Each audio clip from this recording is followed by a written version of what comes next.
Madame, monsieur, bonjour, bonsoir, j'espère que vous êtes en forme. Vous regardez le 27e numéro du journal télévisé des Pyrénées-Orientales. Dans cette édition, nous parlerons de l'arnaque au faux virement, de traces de feu datant de moins 560 000 ans à Tautavel maintenant, des agents suspendus de l'hôpital de Perpignan, de la grande consultation citoyenne, de la rentrée 100% présentielle de l'université, du fournisseur catalan d'électricité Youm. On verra aussi Stéphane du club de plage au pieds nus, Christopher du Victoria et Fred de chez Janine à la plage. Restez avec moi jusqu'à la fin, car Céline vous donne des idées pour sortir ce week-end.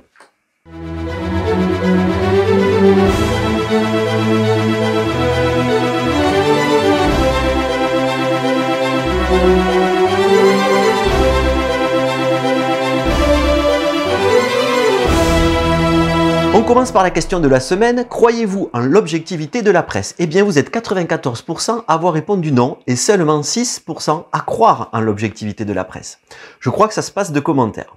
Bref, la nouvelle question de la semaine est: pensez-vous que le réchauffement climatique est directement lié à l'activité humaine? Répondez dès maintenant grâce au lien qui est dans la description ou directement sur le site lejournalcatalan.com. Une recrudescence de faux ordres de virement frappe actuellement les entreprises. Cette escroquerie consiste à, par persuasion, menace ou pression diverses, amener la victime à réaliser un virement, parfois présenté comme émanant d'un dirigeant et ayant un caractère urgent et confidentiel. Autre façon de procéder, usurper l'identité d'un fournisseur ou d'un salarié en communiquant de nouvelles coordonnées bancaires, un nouveau RIB. Le compte bancaire appartenant à l'escroc est souvent situé à l'étranger. L'arnaque est réalisée par téléphone ou par mail. À Tautavel, on a trouvé des traces de feu encore plus anciennes dans la côte de l'Arago où a été découvert le crâne de l'homme de Tautavel en 1971, qui avait démontré que l'être humain vivait il y a au moins 450 000 ans. Ces traces de feu découvertes sont vieilles maintenant de plus de 560 000 ans. Depuis ce 15 septembre, la quasi-totalité du personnel soignant est soumis à l'obligation d'injection contre le Covid-19 en France. À l'hôpital de Perpignan, les sanctions tombent. 100 agents qui refusent de participer aux injections de phase test des vaccins auraient été suspendus. Autre endroit, autre effet, la Fédération des conseils de parents d'élèves des PO, la FCPE 66, par la voix de son président Rémi Landry, s'oppose au recueil illégal de données Covid-19 en classe pour les collégiens et les lycéens. En effet, certains établissements scolaires du second degré demandent à leurs élèves en classe s'ils sont vaccinés. Les vaccinés lèvent la main, puis les non-vaccinés. Ces pratiques révèlent, d'après la FCPE 66, de la stigmatisation et de la discrimination.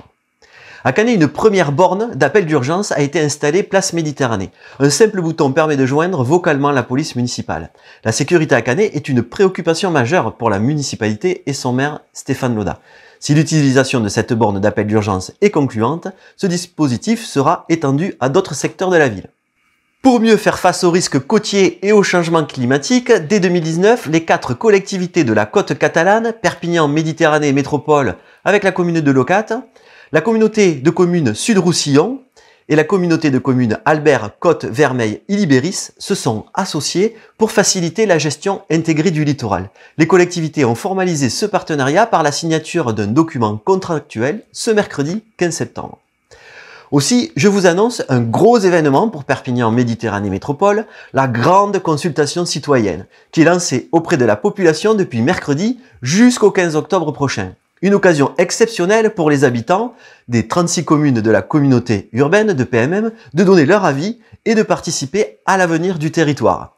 Perpignan Méditerranée Métropole n'a pas cessé d'évoluer depuis sa création en 2001. C'est la première fois qu'une telle consultation est proposée par un simple questionnaire que vous trouverez avec le lien, en savoir plus, de cette vidéo ou dans le magazine papier de l'Agglo.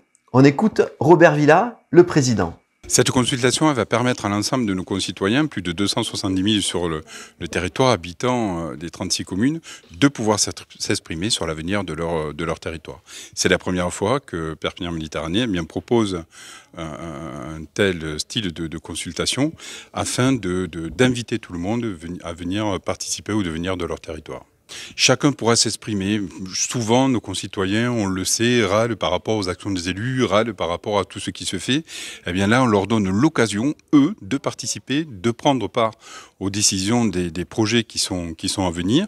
Et donc, une analyse sera faite suite aux résultats de ce questionnaire. Bien entendu, nous en reviendrons en conférence des maires et nous éclairons le projet des territoires avec des actions à court terme que nous pourrons réaliser durant ce mandat et des actions à plus long terme sur lesquelles il faudra préparer préparer et préparer les budgets pour pouvoir les réaliser. Voilà, je suis en charge au sein de Perpignan Méditerranée Métropole de l'élaboration du projet de territoire à horizon 2035. Alors ça a commencé en février 2021, voilà, où nous avons créé en fait une commission avec certains maires et ensuite j'ai réalisé des réunions par bassin de vie où j'ai rencontré en fait tous les élus des 36 communes de la communauté urbaine. Alors, le document qu'on voit derrière moi, c'est une facilitation graphique donc réalisée lors de ces réunions de bassin de vie sur le bassin de vie, par exemple, du Ribéral, voilà, qui me tient très à cœur, puisque c'est le bassin de vie de la ville du Soleil. Alors, c'est ce qui a permis effectivement de travailler les questions, puisque là, aujourd'hui, si on est là, c'est pour cette grande consultation citoyenne qui est lancée par Perpignan Méditerranée Métropole du 15 septembre au 15 octobre 2021.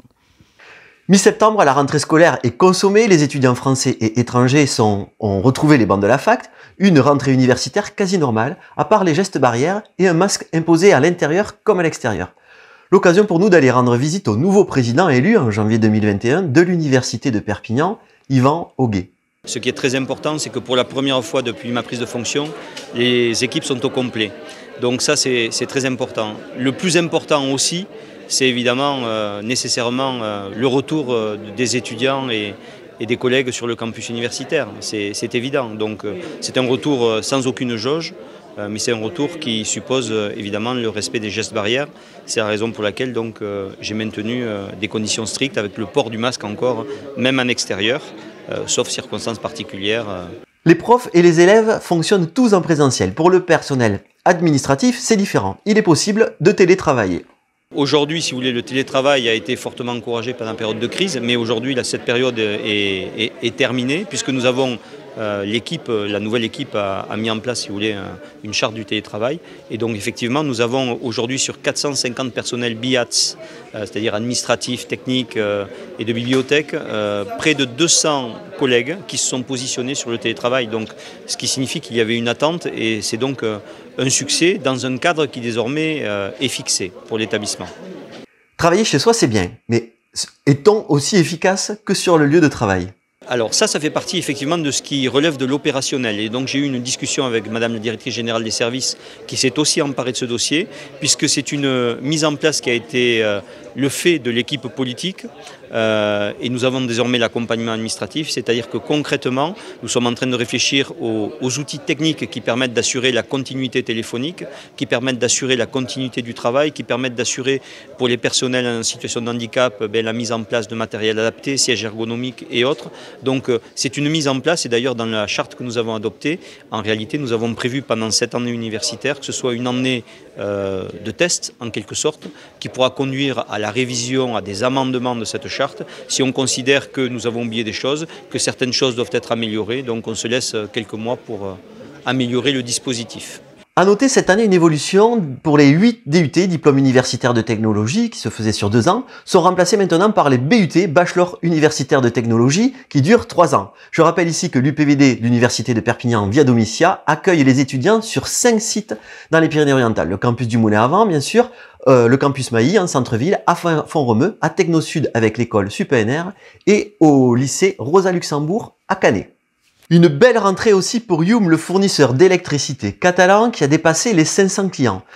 Nous vous en avions parlé dans le JT numéro 22 avec David Giner, le fondateur. Le pari fou de fournir de l'électricité verte à un prix inférieur à celui réglementé par une structure locale qui recrute du personnel local est réussi.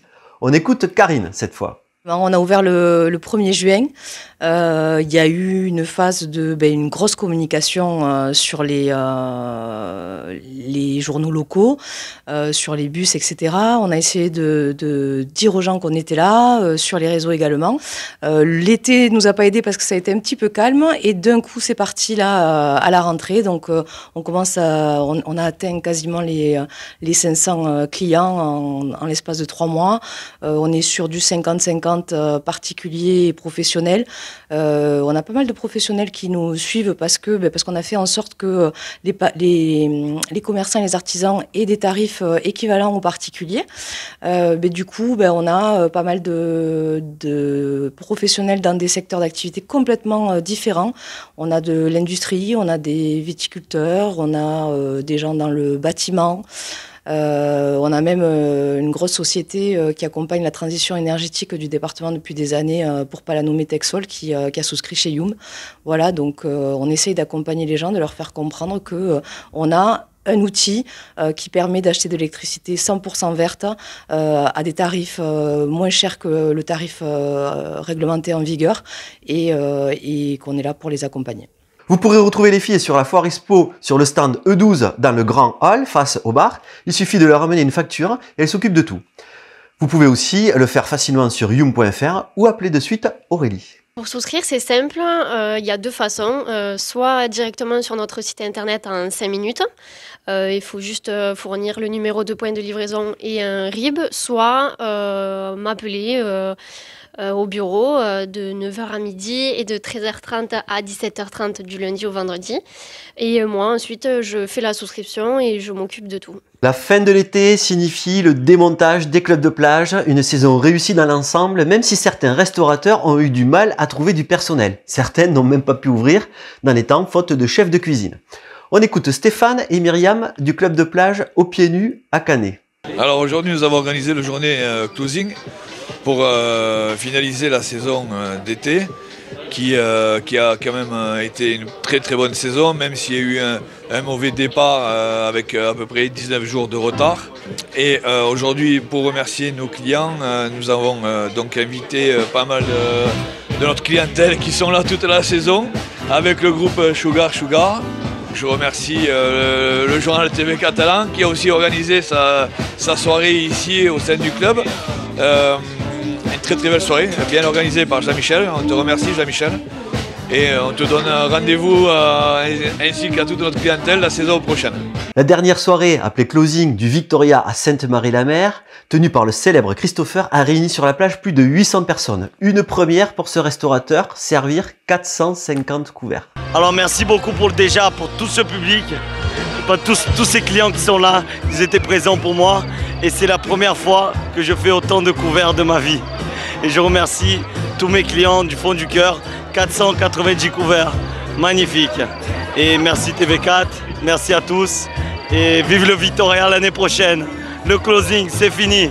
Jusqu'à côté, The Place to Be, comme on dit, chez Janine à la mer, a fait un carton cette saison. On écoute Fred. Donc une saison 2021 assez particulière, sortie de Covid. Et non, pas sortie Covid parce que énormément d'obligations sanitaires à respecter. Mais bon, l'avantage c'est que les gens sont toujours à la fête. Et ça c'est le plus important, vous pouvez le voir derrière moi.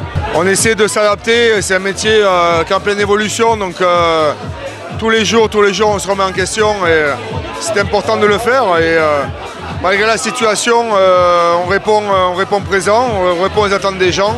Ben écoute, on va forcément préparer la saison d'hiver avec le garage à Jeannot qui ouvrira en novembre. Et pour autant, j'espère, de fêtes, autant de bonne ambiance, autant de personnes et apporter un peu de bonheur à tout le monde. À noter aussi l'énorme succès des pilotis à Leucate tenu par Karim, ancien directeur du Marina, qui nous a permis notamment pendant le couvre-feu de 23 h dans les Pyrénées-Orientales de sortir jusqu'à 2 h du matin car l'établissement est situé dans l'Aude. Céline nous propose maintenant son agenda. Bonsoir à tous! Pour vous divertir ce week-end, on commence par la Festa Major organisée par la ville de Saint-Cyprien. Cet événement riche en traditions et multi-identitaire vous attend place de la République. Au programme des bandas, des bodegas, des concerts, mais encore des parades sur échasse, des danses traditionnelles ainsi que des chants corses. Et pour vos enfants, des balades à dos d'âne ainsi que des jeux en bois. Pour vous y rendre, des navettes train-bus non-stop sont à votre disposition de 10 h à 19 h entre la mairie et le parking des écoles May et Saint-Pierre-la-Mer. On continue avec une soirée festive et dansante, la soirée d'ouverture du festival Jazèbre, un concert griot ainsi que le DJ Gris-Gris se dérouleront à la Casa Musicale de Perpignan ce samedi 18 septembre à 20 h 30. Bar et food trucks seront présents pour vous restaurer et pour vous garantir un début de festival haut en convivialité. Réservation et renseignements complémentaires sur le site festivaljazèbre.com. Pour vos loulous, je vous propose une exposition de dinosaures au parc des expositions, T-Rex, Vélociraptor, Triceratops, et autres créatures venues du fond des âges vous donnent rendez-vous. Automates géants, structures en fibre de verre, ainsi que des effets spéciaux vous invitent à un incroyable voyage parmi les monstres de la préhistoire. Entrée disponible sur le site billetweb.fr. Ensuite, à l'occasion des Journées européennes du patrimoine, partagez la préhistoire en famille au musée de Tautavel. Au programme des visites guidées de 30 minutes dans les réserves archéologiques du musée, des jeux de piste à la découverte du patrimoine de Tautavel, ainsi que des randonnées sur les traces du passé vers la tour de Tautavel en passant par les ruines du château médiéval avec des paysages à 360 degrés. Informations et réservations sur le site 45000ans.com. Et on termine avec le port d'Argelès-sur-Mer qui fêtera ses 30 ans. Au programme, un spectacle son et lumière aquatique, un concert ainsi que des pandas. Les traditions seront au cœur de ces célébrations grâce aux joutes nautiques languedociennes ainsi que des balades en mer. Un marché de producteurs locaux ainsi que des pêcheurs seront également présents pour cet événement. Informations et réservations sur le site argelès-sur-mer.com. Je vous souhaite un très bon week-end, profitez-en bien et on se retrouve vendredi prochain pour un nouvel agenda. Répondez maintenant à la question de la semaine. Pensez-vous que le réchauffement climatique est directement lié à l'activité humaine? Sur le site Le Journal Catalan, bien sûr, ou avec le lien qui est dans la description. Merci de nous avoir suivis, merci de cliquer sur j'aime sous cette vidéo et de la partager au maximum. Inscrivez-vous gratuitement pour recevoir la version papier du Journal Catalan. Je vous souhaite un bon week-end, une bonne semaine, à vendredi prochain 18 h et que la force soit avec vous.